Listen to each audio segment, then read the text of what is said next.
wabarakatuh. Kepada yang terhormat Bapak Ibu dosen penguji uji kinerja pada PPG dalam jabatan.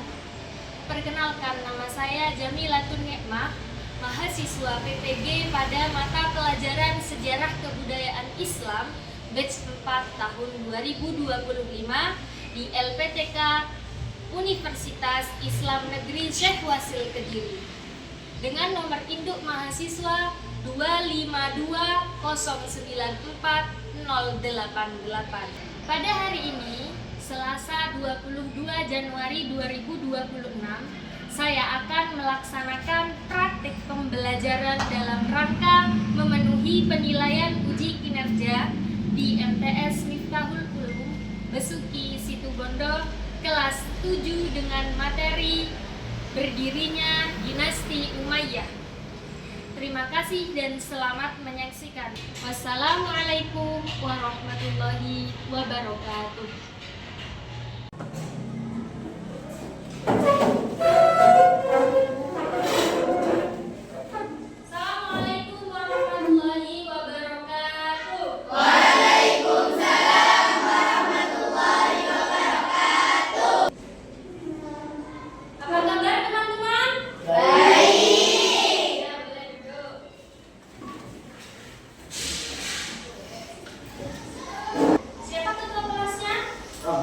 Silakan berdiri dipimpin berdoa. Isti'dadan doaan.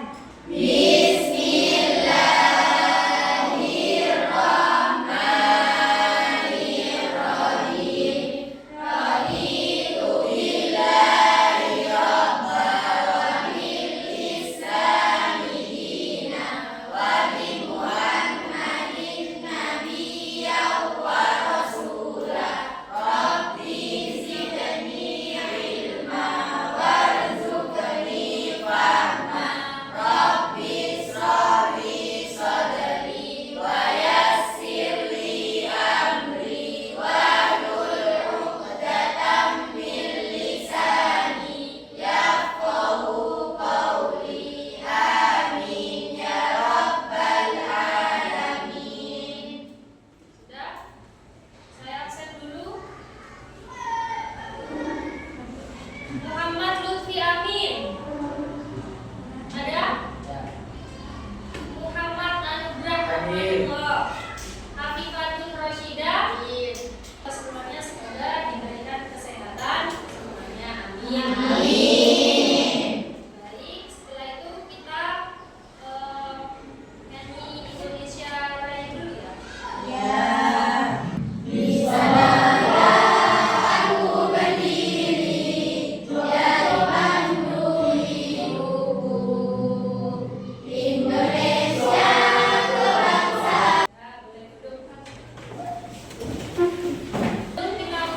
Pelajaran pagi ini biar otaknya refresh, kita main ice breaking dulu ya. Jadi teman-teman yang nanti belum fokus, nanti ibu kasih pertanyaan bab kemarin. Oke? Sudah mulai siap? Tepuk pagi, tepuk siang, tepuk sore, tepuk malam. Tepuk malam, tepuk siang, tepuk pagi, tepuk malam. Lutfi, ada berapa khulafaur rasyidin? 4. Teman-teman, sebelum berdirinya dinasti Umayyah, Islam itu dipimpin oleh siapa?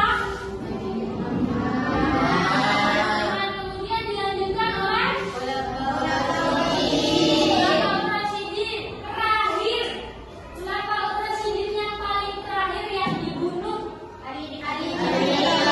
Baik teman-teman, tujuan pembelajaran pada pertemuan kali ini yang pertama menganalisis latar belakang sejarah berdirinya Daulah Umayyah, mulai dari peristiwa Takin hingga Amul Jamaah. Nanti kita akan menanyakan ini. Kemudian mengidentifikasi para khalifah Daulah Umayyah dan memahami perubahan sistem pemerintahan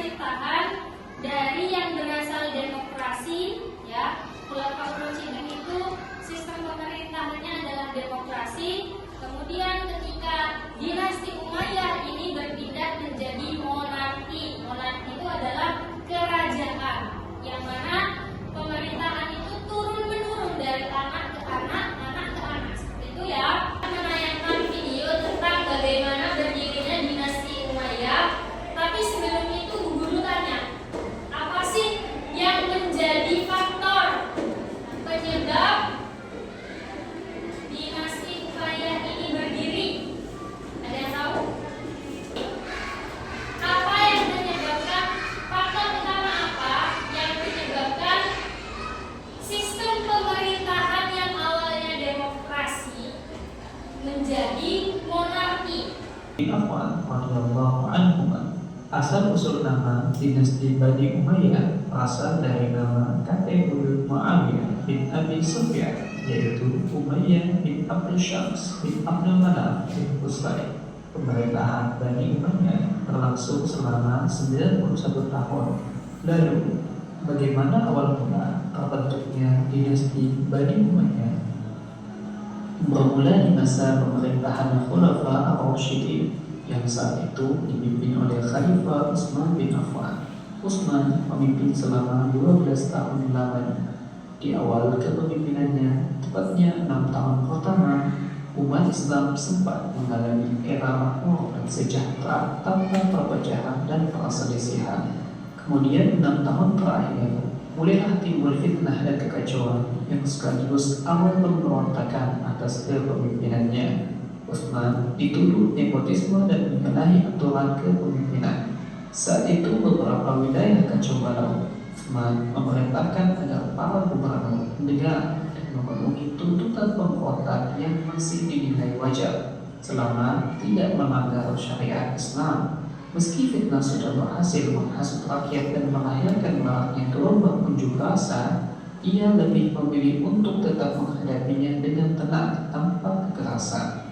Sayangnya, pendekatan penuh kesabaran anak Utsman itu tak mampu membendung cepatnya persebaran fitnah hingga berujung gerakan makar. Telusur demi telusur, ternyata tuduhan itu bermula dari Abdullah bin Sabah, pria keturunan Yahudi yang baru berislam. Ia bahkan menyebarkan narasi adu domba. Ia mengatakan Rasulullah sebenarnya mewasiatkan kemudian dibunuh oleh para demonstran yang mendukung kaum lainnya. Di tengah kekacauan tersebut, Khalifah Ali bin Abi Thalib kemudian dibayar menggantikan Utsman bin Affan. Di awal pemerintahannya, Ali bin Abi Thalib berusaha mendinginkan pemberontakan yang telah ada pada masa Utsman dengan cara menarik para amir yang sebelumnya diangkat oleh Utsman, menarik hibah tanah dan memilih untuk menunda kisos kepada pembunuh Utsman. Namun, kebijakan-kebijakan yang diterapkan Ali bin Abi Thalib tidak disepakati beberapa pihak. Muawiyah bin Abi Sufyan yang tak lain adalah kerabat dekat dari Utsman bin Affan sendiri menuntut menyegerakan keadilan atas pembunuhan Utsman. Muawiyah mendesak Ali agar segera menerapkan kisos bagi pembunuh Utsman yang diketahui berlindung di belakang Ali bin Abi Thalib sendiri. Sementara Ali berijtihad untuk menenangkan keadaan terlebih dahulu di awal kepemimpinannya. Kisos diterapkan setelah kondisi tenang. Perbedaan dalam berijtihad inilah yang kemudian tidak menemui titik damai hingga akhirnya perang saudara pun berkecamuk, perang Jamal dan perang Siffin. Perang Jamal atau dikenal juga dengan sebutan pertempuran Basrah adalah perang antara kubu Khalifah Ali bin Abi Thalib melawan kubu Aisyah radhiyallahu anha, istri Nabi sallallahu alaihi wasallam. Perang ini sendiri terjadi di daerah Basrah, Iran pada tahun 656 Masehi. Perang ini terjadi tak lain karena tuntutan Aisyah untuk menegakkan keadilan atas pembunuhan Utsman bin Affan. Setelah pemberontakan itu padam, Ali bergerak dari Kufah ke Damaskus pada tahun 657 Masehi. Pasukannya kemudian bertemu dengan pasukan Muawiyah bin Abi Sufyan di Siffin. Keduanya bertempur dan dikenal dengan nama Perang Siffin. Perang ini dilatar belakangi karena alasan serupa menuntut kisos untuk pembunuh Utsman. Di mata Muawiyah, Ali bin Abi Thalib telah bertindak tidak adil atas terbunuhnya Utsman. Muawiyah mengajak Ali agar kembali kepada hukum Allah. Perang ini berakhir dengan tahkim atau arbitrase atau penyelesaian perkara, tapi tak menyelesaikan masalah. Bahkan menyebabkan munculnya golongan ketiga, yakni Khawarij atau orang-orang yang keluar dari barisan Ali bin Abi Thalib. Umat saat itu terpecah menjadi 3 golongan, yakni yang pertama Muawiyah, kedua Syiah, pengikut Abdullah bin Sabah yang menyusup di barisan para Ali bin Abi Thalib, dan yang ketiga Khawarij, orang yang keluar dari barisan Ali bin Abi Thalib. Perpecahan kubu Ali ini menyebabkan tentara Ali makin lemah, hingga pada 20 Ramadan 40 Hijriah atau tepat pada 660 Masehi, Ali bin Abi Thalib dibunuh oleh Abdullah bin Hujam, pria yang merupakan anggota Khawarij. Setelah peristiwa terbunuhnya Ali, Khulafa ar-Rasyidin resmi berakhir. Pasca meninggalnya Ali bin Abi Thalib, orang-orang kemudian membayar Hasan bin Ali. Namun Hasan lebih memilih untuk menyerahkan kekhalifahan ini kepada Muawiyah bin Abi Sufyan. Ia memiliki alasan sendiri mempercayakan jabatan khalifah kepada Muawiyah, yaitu mendamaikan kaum muslimin yang saat itu sedang dilanda bermacam fitnah dan perpecahan semenjak terbunuhnya Utsman hingga pergolakan di kepemimpinan Ali. Hasan memilih berdamai dengan menyerahkan kepemimpinan kepada Muawiyah bin Abi Sufyan. Maka berdirilah dinasti Bani Umayyah. Berdirinya dinasti Bani Umayyah dimulai dari sebuah peristiwa penting dalam sejarah umat, yaitu Amul Jamaah atau Tahun Persatuan, yakni perdamaian antara kedua kubu. Peristiwa ini ditandai dengan prosesi penyerahan kekuasaan dari Hasan kepada Muawiyah I di Kufah. Dengan demikian dimulailah kekuasaan dinasti Bani Umayyah. Bani Umayyah kemudian mengubah sistem pemerintahan menjadi monarki atau sistem pemerintahan berbentuk kerajaan. Ini ada yang ingin ditanyakan? Kira-kira guru tanya, mengapa Sayyidina Hasan lebih memilih menyerahkan kepemimpinannya kepada Sayyidina Muawiyah? Angkat-angkat Intan. Nah, karena bisa menyatukan kaum muslimin yang sedang berjauhan. Ya, latar belakang berdirinya Daulah Umayyah.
kira-kira amul jamaah itu ya? Ayo, tadi kan sudah dilayangkan video. Amul jamaah itu nanti hikmahnya apa yang kalian bisa ambil? Coba di pojok itu tuh.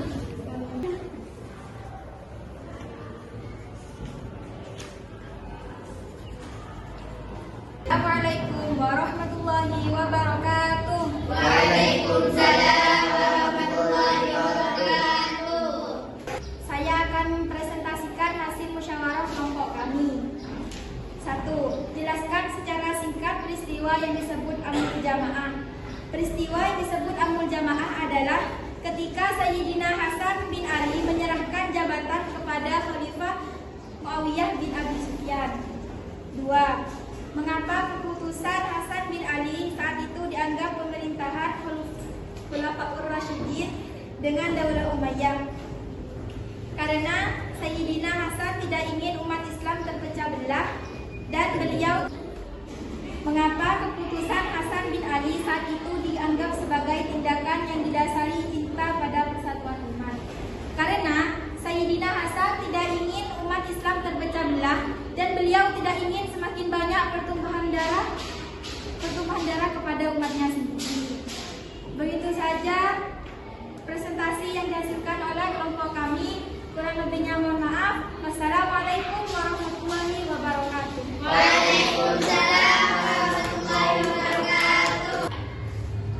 Dan hikmah yang bisa kita ambil dari peristiwa amul jamaah yang mana Sayyidina Hasan menyerahkan kepemimpinan kepada Sayyidina Muawiyah adalah yang pertama, kita dilatih untuk memiliki hati yang luas, hati yang bersih, meniru seperti Sayyidina Hasan.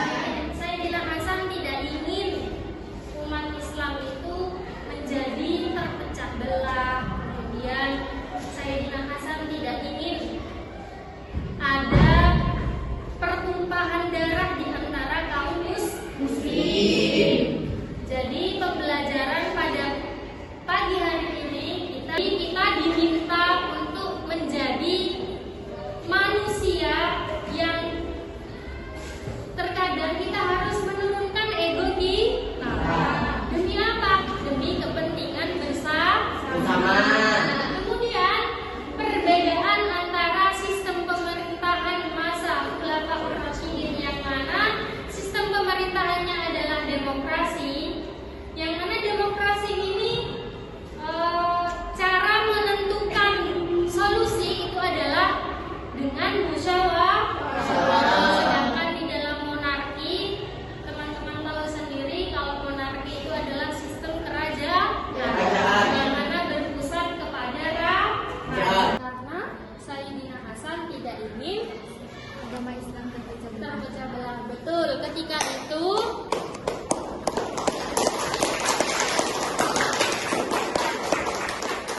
bagi menjadi beberapa golongan kan, ada golongan Khawarij, ada golongan Syiah, ada kubunya Muawiyah. Kondisi masyarakat ketika itu sangat kacau balau karena umat Islam sendiri yang awalnya jadi satu itu terpecah belah. Banyak pemberontakan, banyak kerisuhan. Akhirnya Sayyidina Hasan lebih memilih untuk menyerahkan kepemimpinan kepada Sayyidina Muawiyah dengan beberapa syarat. Semangat!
Waalaikumsalam.